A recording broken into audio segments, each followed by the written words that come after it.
the D-Lab. I got an update for you on that Premier 110 amplifier. I've got the gain issues resolved, schematic has been updated, and it works on a guitar. How cool is that? So let me show you what I did to resolve the issues, and I believe the Premier is good to go. So what we're going to do here is an initial gain check. After I rebuilt the amp per its original design, I noticed that the gain was pretty low on this amp, okay? But I pointed out some things in the power supply that were suspicious, especially that 470K resistor that feeds the 6SC7 preamp tube. Let me cut to that schematic. You can see what I'm talking about. This is how the amp came here originally, okay?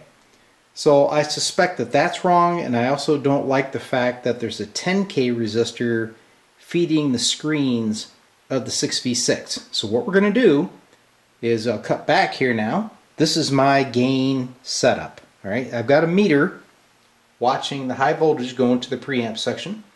Got our scope across the output. Audio generator at approximately 150 millivolts feeding the amp. So what I'm going to do with the original configuration, we're going to look at the gain. So here is the microphone input. You can see it on the scope.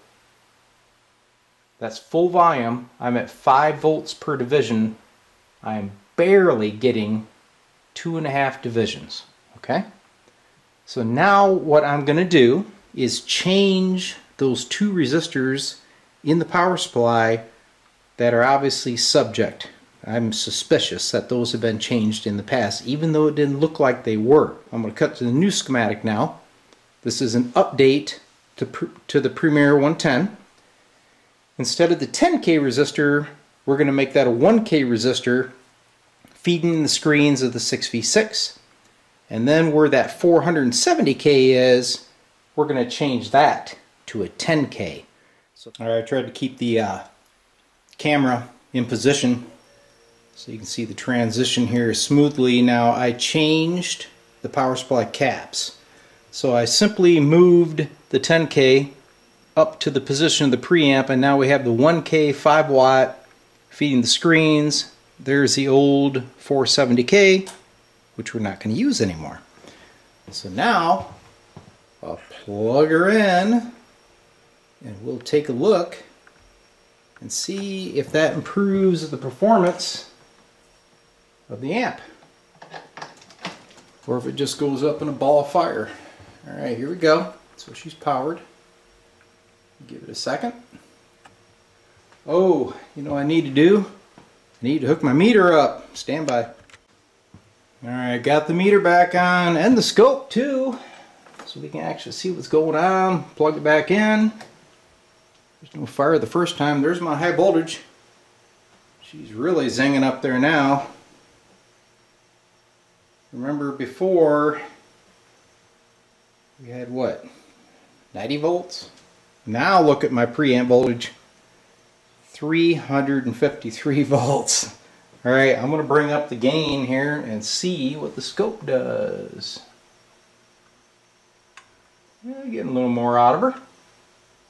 About, say, 3 divisions at 5 volts. So it definitely increased the gain. I still don't see any breakup though. But that is the 6SC7, which is really not designed to give you all that much gain. But the preamp now is seeing a much healthier voltage. Let's take a look. Alright, so there's another question that came up that I need to answer, obviously, and that is the wiring of the 6SL7 inverter tube. Many of you wrote in and said, Terry, pin 4 is going to the wrong location. Your print is not correct. Okay, so first off, guys, I didn't actually come up with that print.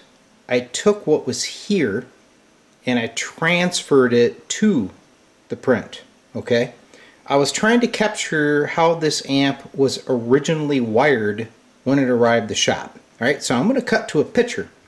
And now if you look at the base of the 6SL7 pin 4, you can clearly see the 100K resistor going to ground, meeting the two junctions of the 270Ks. Alright? That is how I rewired the amp after gutting it out. So, just to be clear, this was not my design. I took what was there and just redid it. Okay? Now, we can refine the amp, we can make modifications, but I just wanted to clarify that Premier may have wired it this way. It may have been changed, but I don't know because I do not know the past of this amp. So at this point, it is what it is, but the inverter appears to be working fine. If you look at that sine wave on this test, it was crystal clear, symmetrical. So I do not believe there's an inverter wiring issue. Okay, the year is not 1924, where I would not be working on the Premier. I'm guessing if it was like 1950, I would be. So here we are, I got the speaker connected. I just want to show you guys a few things.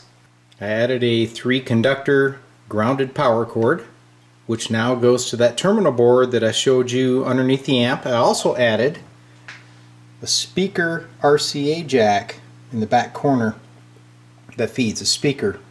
So now you can unplug this thing for maintenance without the fear of damaging those brittle terminals.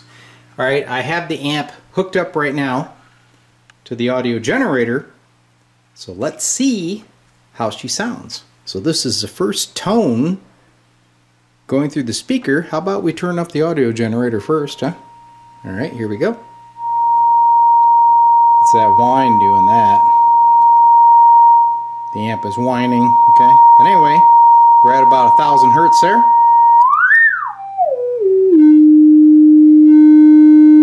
So I don't hear any buzz out of the speaker. So it appears as though the speaker is still A-OK.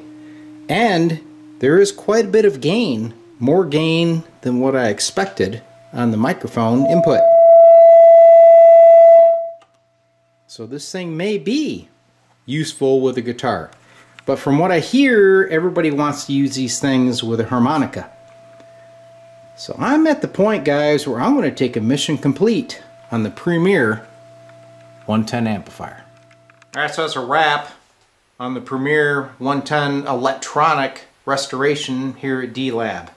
I'm not going to address the cosmetic issues. It needs a handle, it needs some cleanup, okay? And it probably needs that old original tired speaker reconed. It sounds okay, but I bet you it could stand some attention. Alright? So at this point, I'm going to call it good. If you want a copy of the new schematic, I'm glad to send you a JPEG. That's all I have available. Lots more projects here at D-Lab, so it's time to move on. We'll see you.